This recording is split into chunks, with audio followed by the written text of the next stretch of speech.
So welcome everybody to this afternoon's webinar on cross-curricular education, ag ed, and family and consumer science, being taught today by Shea Higley, the family and consumer science teacher, and Mike Smith, a former teacher and now the coordinator for the New Hampshire Ag in the Classroom program. So I'm going to turn it over to them. All right, this is a first for us, so we're gonna try sharing the screen and we'll go from there.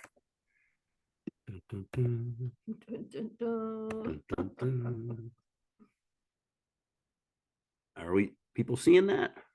Nice. Okay. Are you guys seeing it in regular form, or do I have to hit the slideshow button? Is everybody good? All right, let's do that. So it's our title slide. We really don't have much in the way of title slides or in slides here. We actually did this as a video just so that we could make sure that we got everything in and stuff like that. So we'll go to the next slide. There we go. We got Shea. Hi, I'm Shea Higley, family consumer science teacher. Just a little background with Mike and I, we've done a lot of co-teaching when he was teaching here in science. Family consumer science, those teachers out there, you realize, of course, that science is so involved and embedded in a lot of the courses, particularly food courses.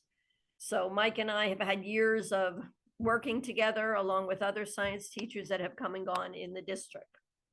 Yep. And so, yeah, we've probably been working together 20. Okay, so like 20 years and stuff like that. And yeah, probably for 15 or so of that, we've been doing this co-teaching thing and stuff like that. Once we realized we were kind of on the same wavelength with things, right, and we jumped in both feet first, right? That's what. And the Smith dog. You want to explain where that came from? No, we'll just go with it. We can explain that if anybody has questions after. So we're gonna go to our next slide, and our next slide basically just is the link to what we're using as our presentation tool here. We're going to talk an awful lot about co-teaching and cross-curricular stuff within the video, but we'll be taking questions after it's over, as long as this all works. So let's see if we got it. Jay, look at that. We got it going. All right, so what in the and do all this stuff. There we go. All right.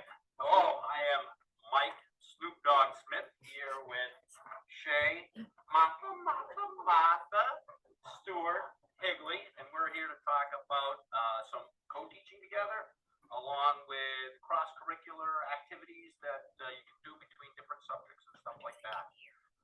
So today we're going to be presenting. We're going to be making some salsa.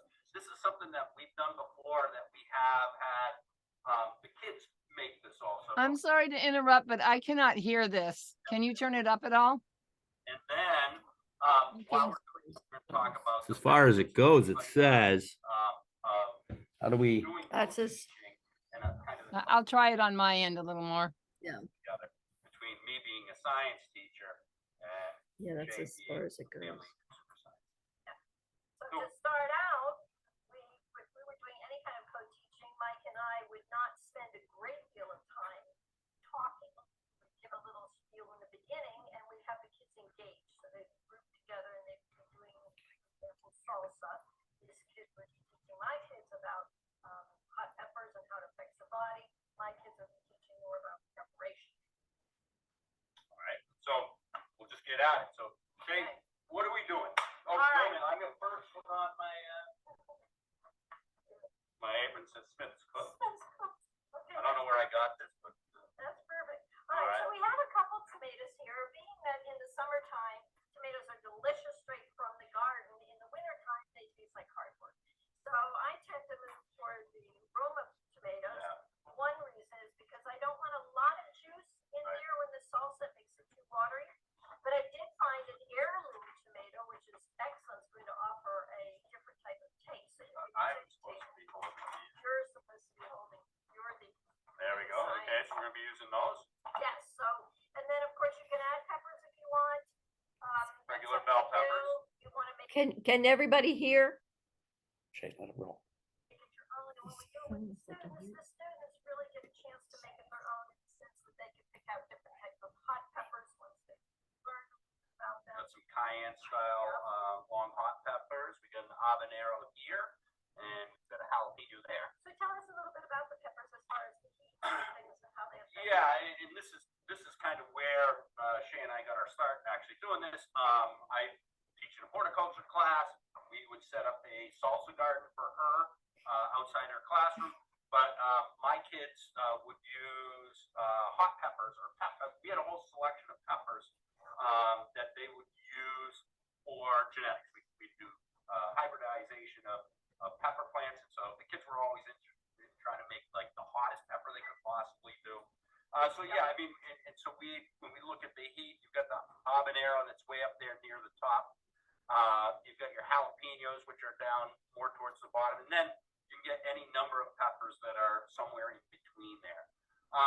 Some people this is kind of as hot as I like to get. The habaneros are much too hot for me as far as the heat level goes, but it's not necessarily all about heat. Even though they're spicy, they have different tastes. And so if you put a little habanero sometimes into the salsa, you can get, you know, a more tangy, citrusy type flavor than you would from a jalapeno.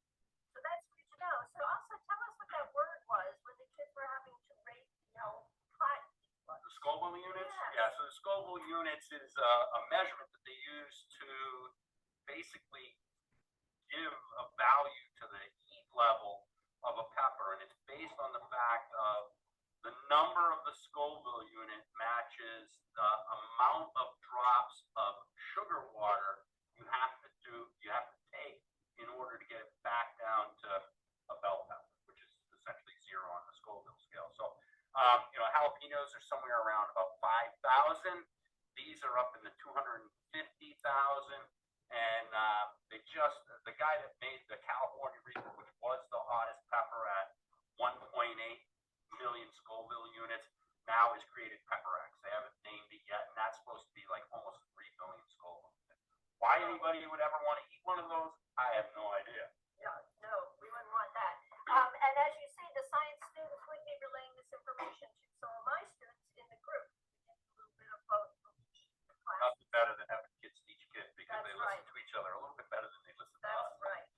All right, so we're going to start by making a salsa. Two types of salsa. Oh, onions. Onions, Up, garlic. and We got some lime, lime. Sometimes people put lime in. I'm a big fan of lime.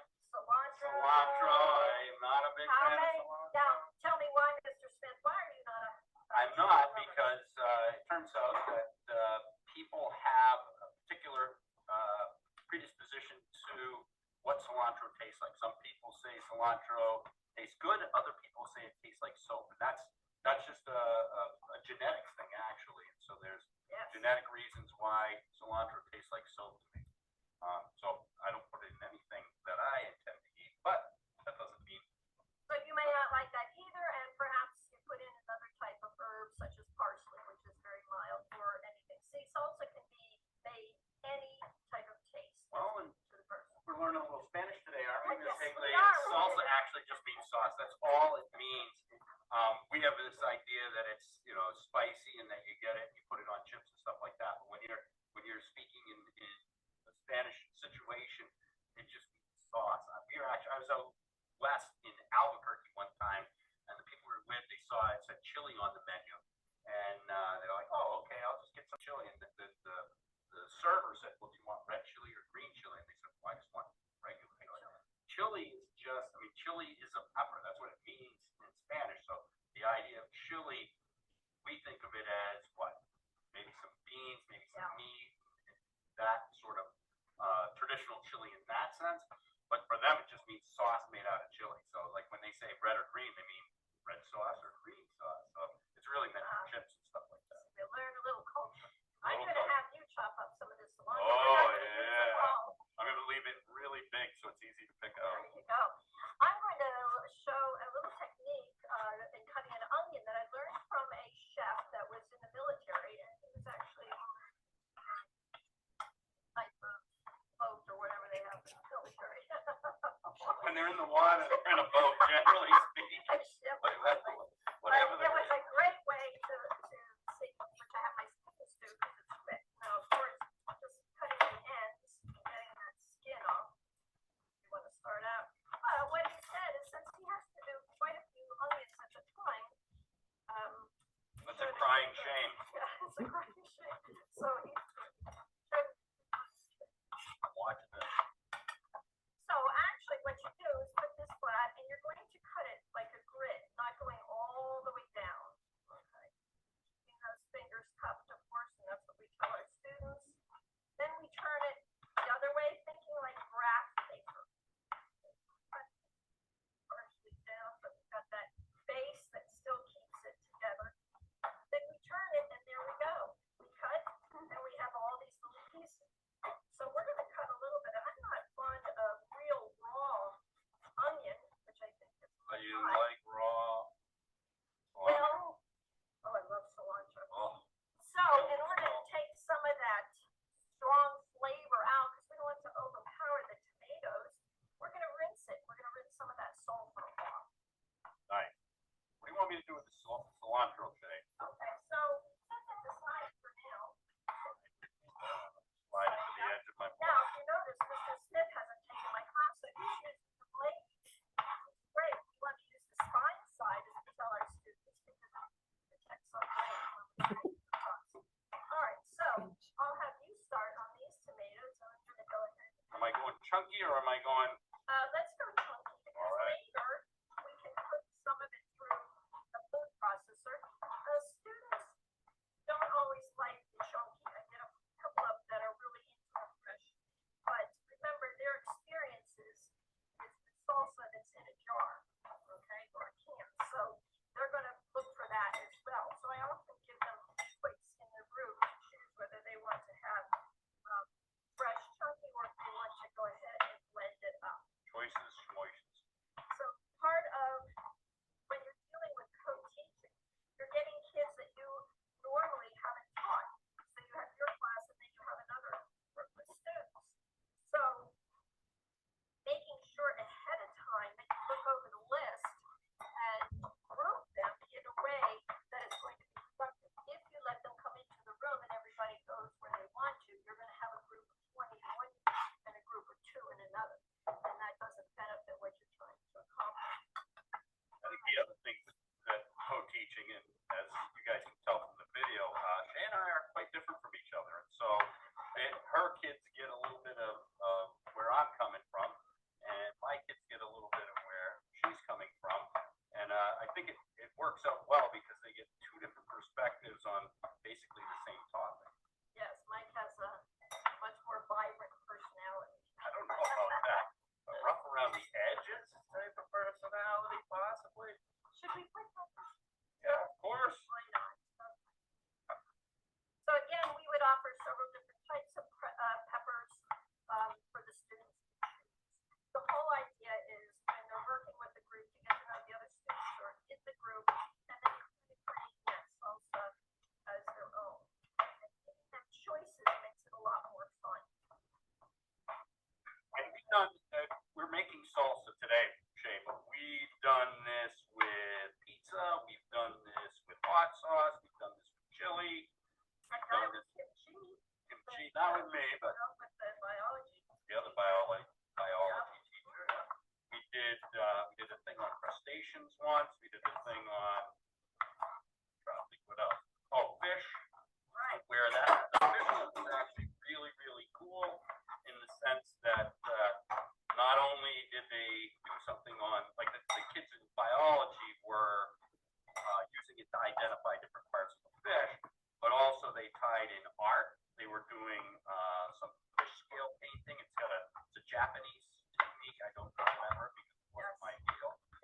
Along with then fish preparation in class and stuff like that. So there's lots of ways to tie in different aspects of what's going on across the school.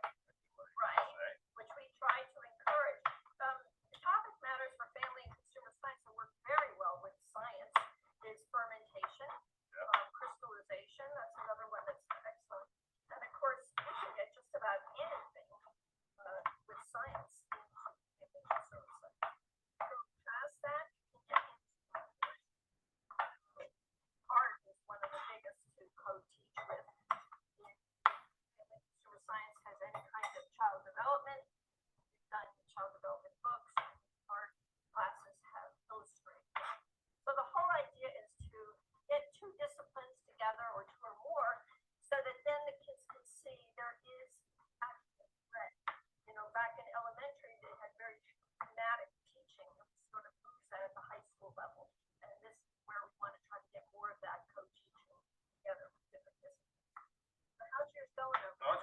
good. I got a lot of tomato cut up. You said chunky, so that's where we're at. Yep, it's looking good. What type of peppers do you think we should add? Well, I think as much as people sometimes know me around here as the pepper guy because of what we used to do, again, I kind of alluded to the fact that jalapeno is about as hot as I normally take it. I would assume, Shea, I could be wrong, that might not be super spicy type of person. No, not All too right. spicy, not So we'll do that.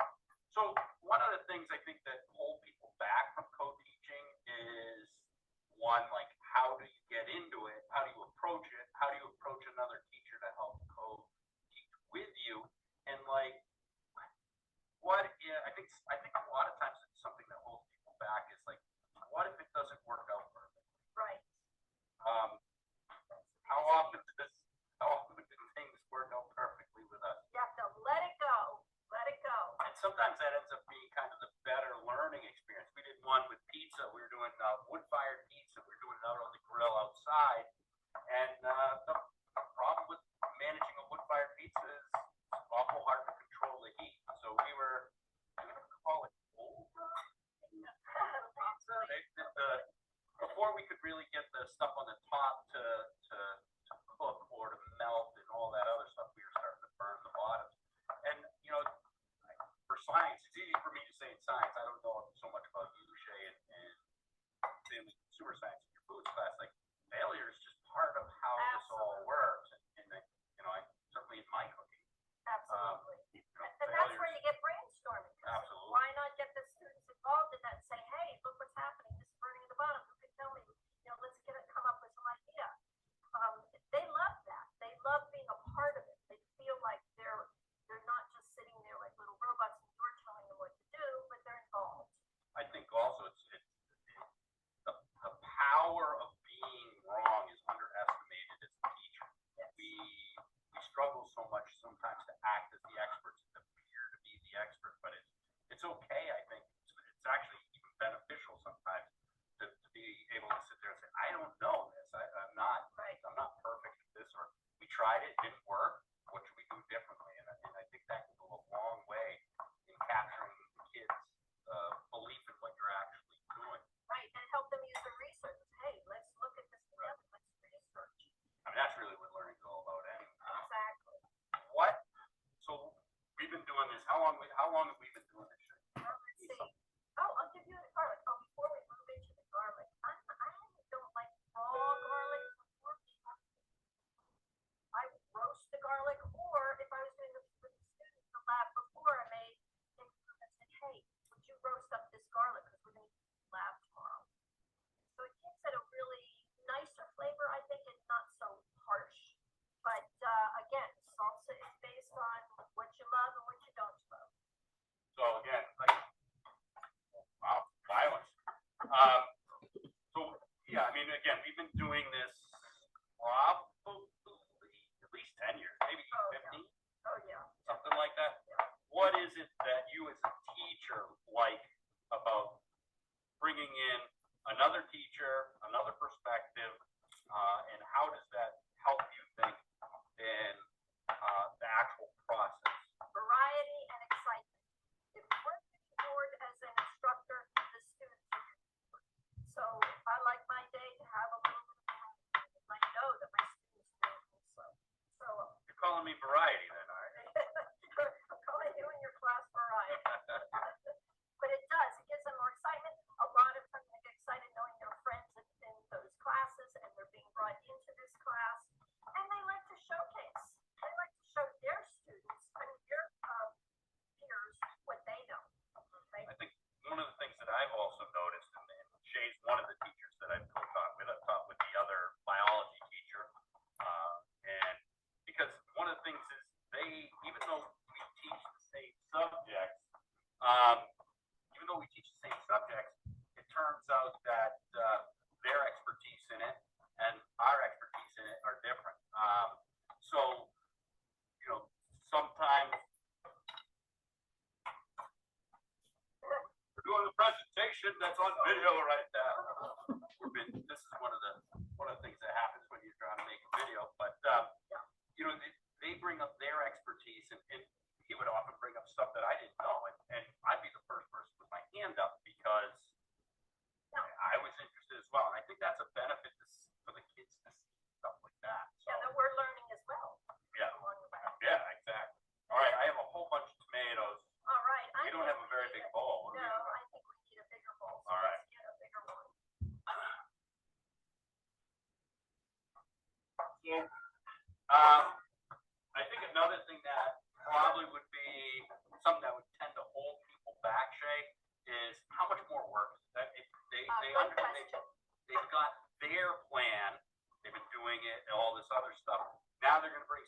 results in, I've already got something that I know how to do, like, what, how much more? It's not that much more. When you're working with another teacher, you're really kind of balancing that out. It depends how uncomfortable you are, how much work you put in. I like to prep ahead of time, so I have everything run as smoothly as possible.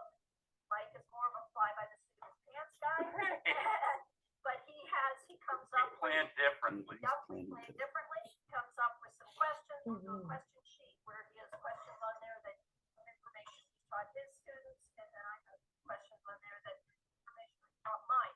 And when they work together as a group, that's when a lot of that teaching goes on between years. I think people are too afraid. They're afraid it's going to be number one, too much work to co-teach, and number two, oh my goodness, it's going to be a family. Just let all that go and think of it as it's excitement. We're going to learn some new stuff. The students are going to see everybody in a different light, and it's going to be a lot more pleasurable. I think one of the other things sometimes people get nervous about too is that now you got another set of adult eyes in the room, and they're going to be judgmental of how you go about it. And I think it turns out, I mean, I think there's a reasonable concern with that, Right. but I don't believe it to be true. I mean, I think, again, you get the opportunity to see how another teacher works and reacts in front of their students and your students, and then you get ideas. It's definitely an additive, there is no subtraction in it. You're definitely benefiting by learning different techniques and seeing the other people at work and stuff like that. And you're with someone that you're comfortable with. Right, that helps. Yeah, when you co-teach, you usually find a teacher that you feel comfortable enough with and get along in personality. And then it's very simple. Then you feel much more relaxed. I think it's hard for some teachers to approach another teacher. You'd be surprised how many are out there that really would love to co-teach and just don't know how to start. So my new role, no longer teach science here with you, Shea. My new role is New Hampshire Ag in the Classroom coordinator, trying to bring more ag education to the students across the state, really to the teachers across the state. My job is to support them in the classroom. How do you see ag ed and what you do in family consumer science? Because I was teaching a horticulture class here. How do you see that tie-in between ag ed and family consumer Oh, science? it's a huge tie-in. We're working with agriculture in some sense. And in fact, my group has started a little bit of growing some plants in the back there. We're doing little microgreens with hydroponic growth. And I think that's part of bringing that ag in the classroom, and we're going to use it. I mean, think about it. One of the students went to bring them up. So when you think of vegetables and fruit, how can you not think agriculture? And getting students to understand where is their food coming from. Okay, so here we have a little buckwheat seed. I want to grow. This again is bringing ag in the classroom. I had a student once ask me, pumpkin pie. I'd gotten originally small pumpkins, and they said, well, I thought pumpkin pie came from a can. So that made it really kind of a wake-up call of, we need to get students to understand the whole production process from ground up. And that's what ag in the classroom comes in. All right, so where are we at with All this? right, I think we're ready. I'm going to sprinkle a little salt, and then once you taste it as raw, and then go ahead and blend it some. So we You have tell some me. different No, I flavors. definitely, I like the chunky style, so I'll Me definitely too. test So let me that. get some salt. And,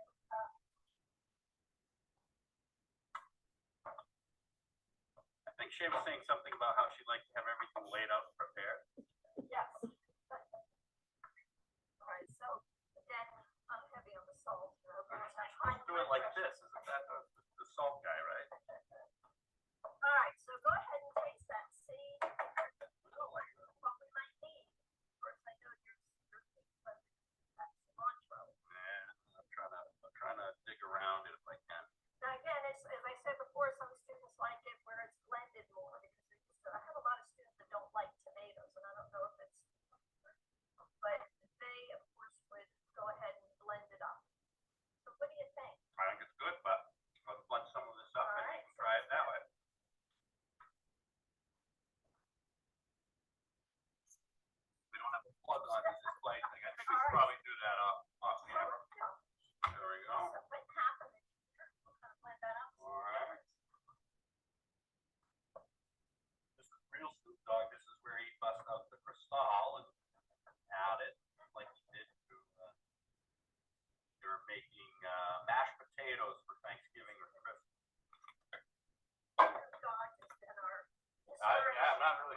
why, but I made mention of it at one time, and then I'll be the cookbook and the sweatshirt. Like turn on. Oh boy. Oh boy.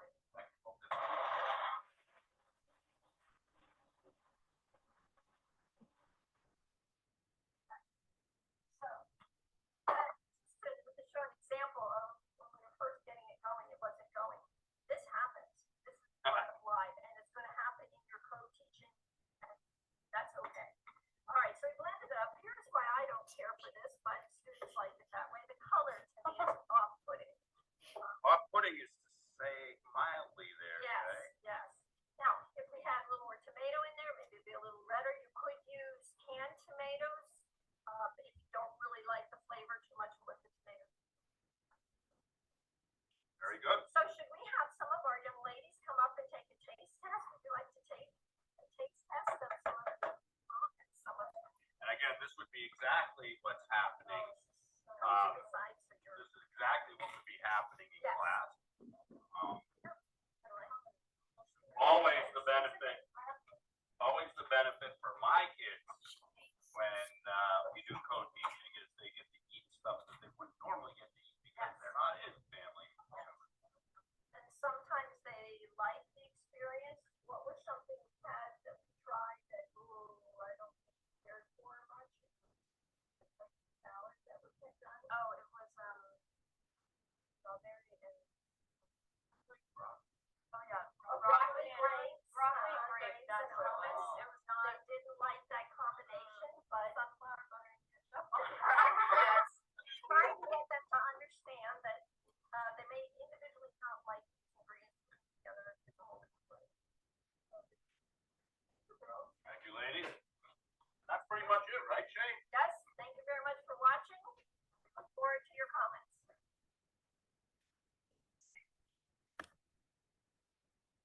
All right, with we're on. Yeah, we're on. With that said, hopefully you guys could hear that. We didn't. Yeah. It didn't play out that quiet to us before, but we'd be all set for any questions anybody has. Still there? Are we? Now, remember, we did not have a class. Normally, if we were doing the co-teaching, the kids would be moving around and they'd be involved and we'd have them grouped together. We wouldn't be actually demonstrating. They'd be doing the Yes, demonstrating. the students would be doing it. I have a question. Yep. What's the, like, is there currently any FACS programs in the state, like family and consumer science programs in the state that are implementing like an ag in the classroom program well, or what does that look like? Or can you expand? We're on just that? sort of starting, Mike is really kind of venturing through the state here and getting that implemented into the classroom. But when you think about it, just getting him he came into my classroom to do a hydroponic where he brought in the equipment. He worked with my kids, started the whole hydroponics by seed, and that all started some of the stuff that we put on the back. So I would assume you would say more on that. Sure, Shea, I will say more than that. Yeah, I mean, there's not like a family and consumer science, New Hampshire ag in the classroom, like curriculum or program and stuff like that. We do have a whole pile of lessons that fit both the science and the family and consumer science stuff on the curriculum matrix, which is on the Ag in the Classroom website. My suggestion, I think I said this to you, Shea, way back when, you're better off going to the national curriculum matrix. And on there was if you go under, I think it was secondary science, I don't remember off the top of my head, they had a whole like segment kind of set up for family and consumer science. So it's not a like start on day one, finish on day 180 or anything like that, but there are lessons that go with family and consumer science for sure. Well, and we did, when you did the peppers, when you were here, Yeah. That was involving ag in the classroom, because what we had done was his group created a whole garden for us, and they had done so many different types of crossbred of peppers. And then we brought it in there, and of course, Mike explained the whole process, which was getting ag in the classroom.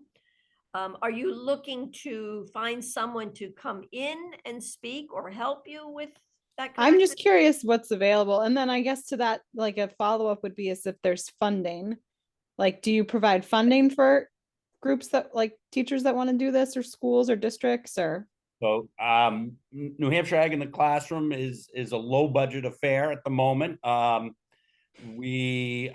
I have worked, so I've worked with a 6th grade science teacher to bring in some funding. They got a CHS grant, that's a classroom grant for $500 that they're putting towards hydroponics. I helped another teacher in Keene, and they were looking to add to their maple sugaring, and so they earned themselves a CHS grant as well.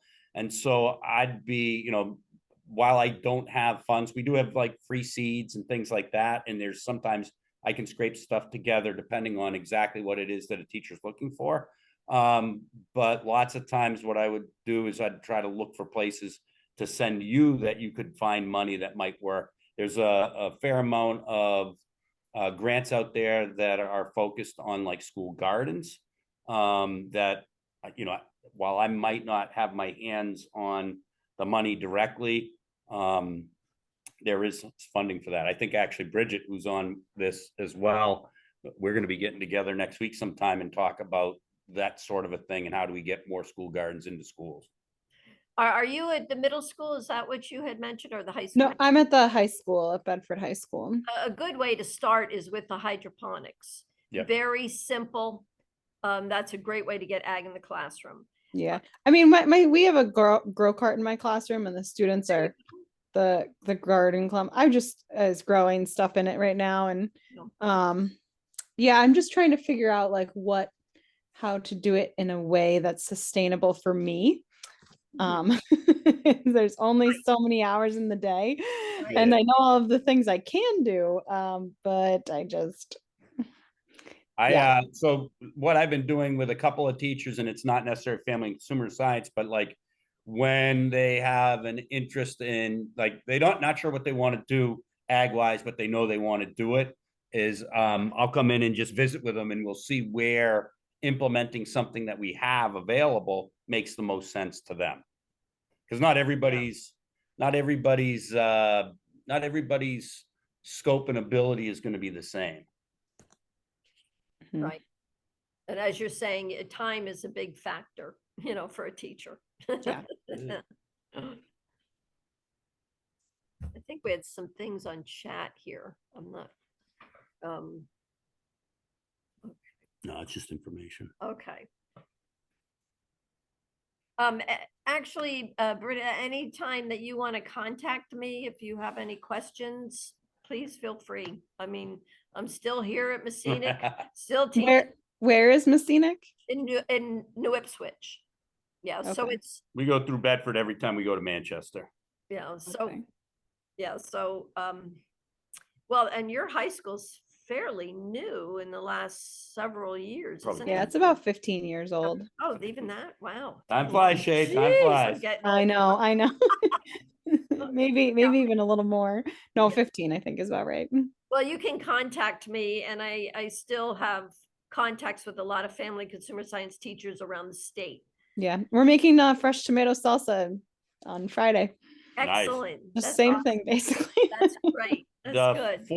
4-H, our 4-H guy in Hillsborough County also is Bedford's in Hillsborough still, right? Yeah. Yeah. So he's got essentially a lesson that he calls Silly for Salsa. Eric McCambly. I can try to send him your way. Sure. Oh, and also you see Allison posted here. She says, I run a community seed bank and have lots of seeds available. You can contact me at, and she's given a contact number. I do. I have seeds as well, Yeah. too. So if you went that way, we can Yeah. definitely help you out there. Sure. And Is when I New ahead. Hampshire Family and Consumer Science doing a conference anytime? You know, soon? they had state conferences twice a year and they've stopped that. They started then putting in classes occasionally. So it's interesting. I was going to ask more about that because I just met with about 4 of the teachers in the state because I was on the board at one time, but they've sort of dropped off of the conferences because a lot of schools are not paying for teachers to go and they are a bit costly. But they do still have a national one. We had anticipated that after this, we might present at the Family Consumer Science Science. Conference if Yeah. they If had they it. had They did one in the spring last year, Okay, they did, yeah, but and check I the- think the year at yeah. yeah, they're kind of cutting back because of all the cost and stuff that teachers are they're not getting a lot of the people to attend. But if you stay on, contact to see where some of the classes they'll have or events, they'll have them more that way instead of big conferences. Yeah, maybe that's something that, regionally you get some family and consumer science teachers to come over to your school and you do a little workshop or something together. Maybe that's a Yeah, that's a good great idea. learning opportunity. So Shea, now that, Mike's no longer a teacher there, how are you co-teaching now? Part-time, unfortunately, because they've cut the position. And I did connect with one of the science teachers in which we are going to start something. She's brand spanking new, first year teacher. So Grab her. yeah, she's struggling a little bit in the just getting used to everything. But she comes into my classroom several times and sits in and watches me run labs because she's science and she also has to run labs. And I think that's the area she's feeling nervous about. So I talked to her about let's get together. I love crystallizations, one of my favorite, and fermentation, and getting those together with a science teacher because it really is an easy connection. What do you mean by crystallization? Well, for one, we had done in the past where we had a science teacher come in and talk about the way the crystals form, and we did do some rock candy, and then of course we flowed into fudge and how agitation could then cause the crystals to form, which you don't want. And so it spun off in about 2 labs that we had, but it was a lot of fun and it was nice having the science teacher. She brought in also what the crystals would look like, and it kind of educated the students on the science end. And then I educated them on the prep end, which got into the fudge and, certain things like agitation causing crystals. Another cool thing that I've done, I used to be a chef and in the culinary world, and Excellent. I had to take a food science class in culinary school, and I did a research project on like bread and gluten. Mhm. Then another one on starches. It's a really cool way to show like you just like make a very simple flat like dough, and then you just wash it over and over and over again. And Very you good. slowly see like the dough get smaller and smaller and smaller and smaller. And then what you're left with is just the like gluten, and all the starches are washed away, and you're just left with how much of the dough was not starch. And then I also did something that's fun for like older kids, which is a spherification, Mhm. making like, like if you ever had like a fish oil pill and how they pop, but you can make them naturally where they have with like juices where they form a skin, and it's a whole like process of like boiling with different like sodium silicate and then dunking into calcium carbonate, and it's like really fun way to just show the different things you can make.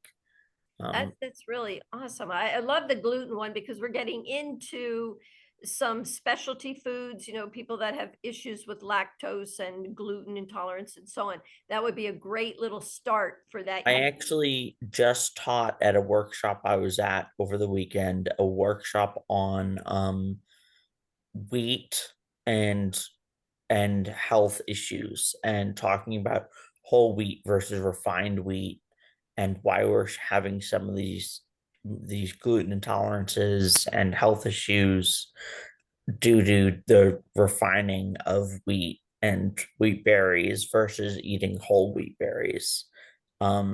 So I love that you're doing that. That's great. Yeah, I wish you weren't so far away. I'd have you come in. Hey, I would He's right on more than Zoom. He yeah. could come in. I'd be more than happy to do Zoom, or we can email, whatever. That's excellent. Well, thank you for the tip. I'm looking forward to trying that gluten. That is a great way to kind of just start off the unit and demonstrating with them. Maybe you could do a little video, Luca. I would love that. I'll chat you my contact info. Great. Thank you.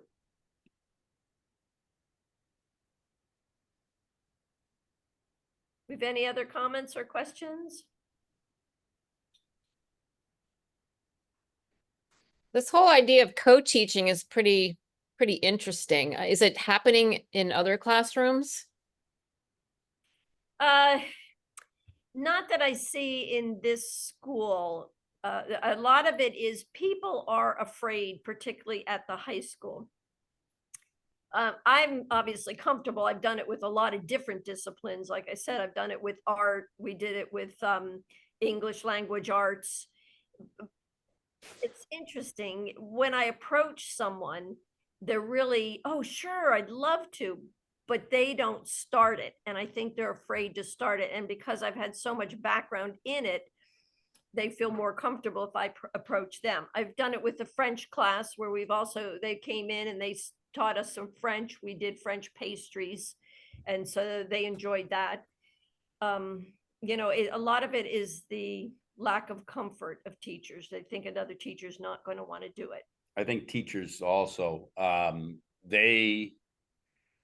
it's safe to say that teachers get beat on pretty heavily about making sure that their curriculum is relevant, and that it's meeting the standards. And so I think lots of times people get kind of freaked out, like, well, if I step outside the lines, then how am I going to say this relates back to what I'm supposed to be teaching? Right.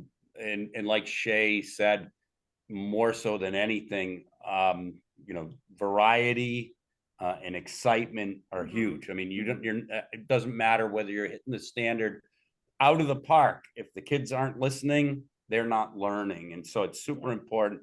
And I mean, I think also, I know that, with our science standards and stuff like that, they're meant to spiral out. The whole idea is that gets more and more experiential as you go on. And that's part of the learning process as well.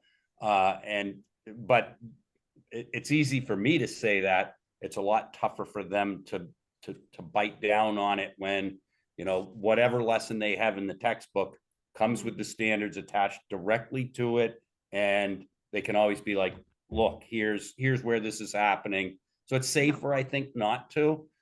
Doesn't mean it's better though. No. And as FACS teachers, we can just go into any curriculum and work in the standards. You got a little bit more latitude. Yeah, so it makes it very easy and helpful if FACS teachers kind of approach other teachers in some of the co-teaching. So I'd like to see more.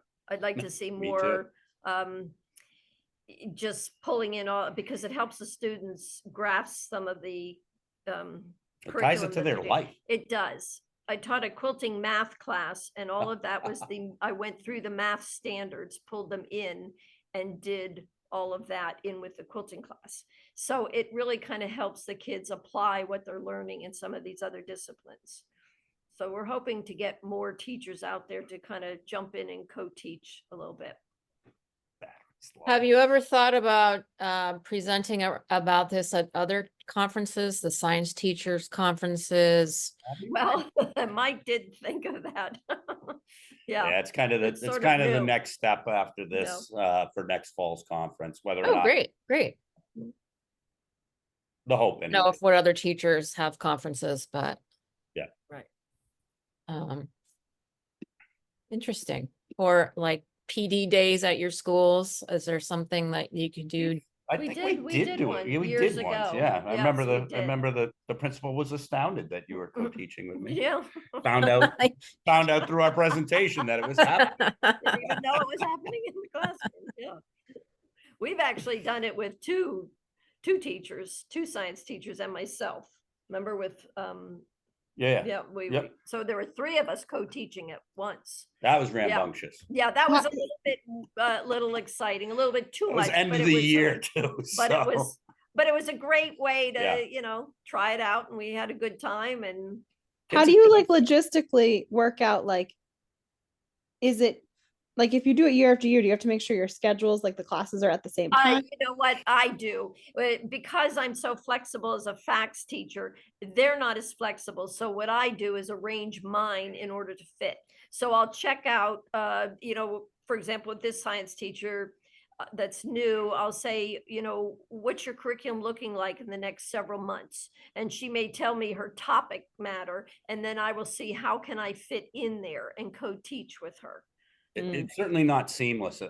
We had one. Yeah. We had something last time we were doing it, where actually my horticulture class didn't coincide with your foods class, Right. but we figured out a way to take whatever the class was that you had at that time and make it work anyways. Yes. Yeah. We might have stretched it a little bit, but we were Yeah. able to kind of make it work. I think, as a fax teacher, we're really flexible. We're the ones that kind of bridge the gap.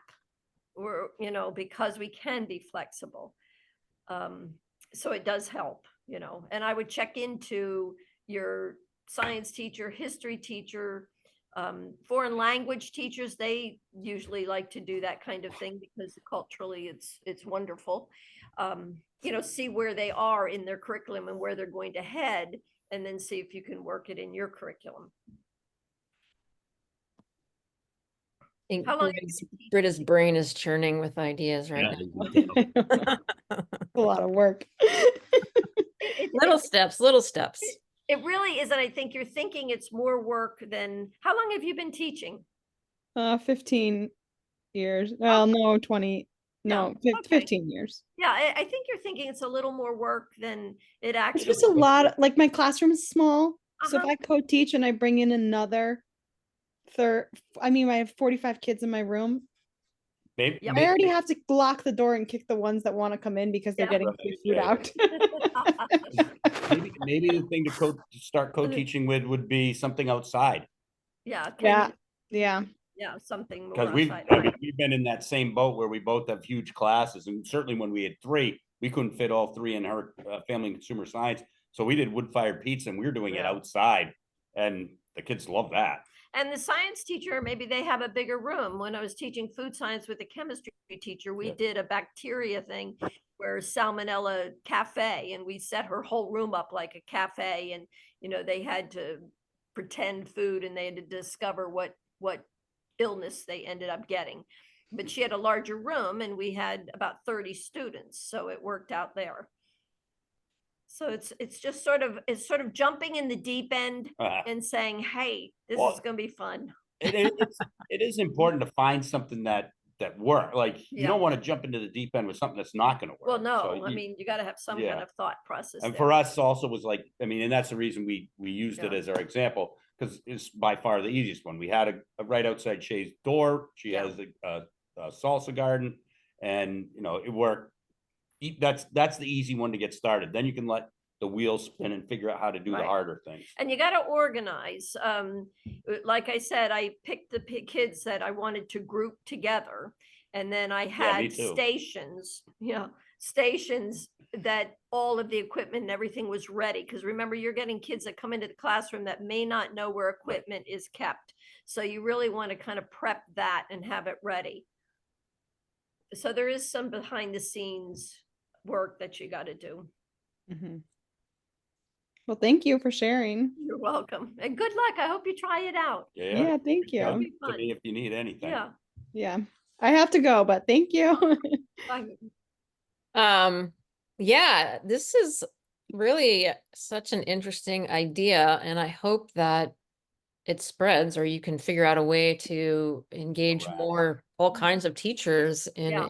trying something out. Maybe you got to write something up so they can, just like a little Make a something, brochure. some guidance on it or something. But yeah, I love it. I wish they did it when I was in high school. So thanks everyone for joining. We've got 2 more webinars in this series coming up March 12th, school garden seasonality. So how to incorporate school gardening in your classroom year round. Works well in Montana too. And then March 19th, square foot gardening with kids as an option for your school gardens. And that's going to be with Hannah McBride, who's a master gardener here in New Hampshire. So thank you so much, Shea and Mike. Really interesting What presentation. were the dates of those two? So I can put them in my calendar. March 12th at 3 o'clock Well, Eastern time and March 19th at 3 o'clock Eastern time. okay, thank you. Sure. Yeah, so thanks so much and hope to see you again. Yeah.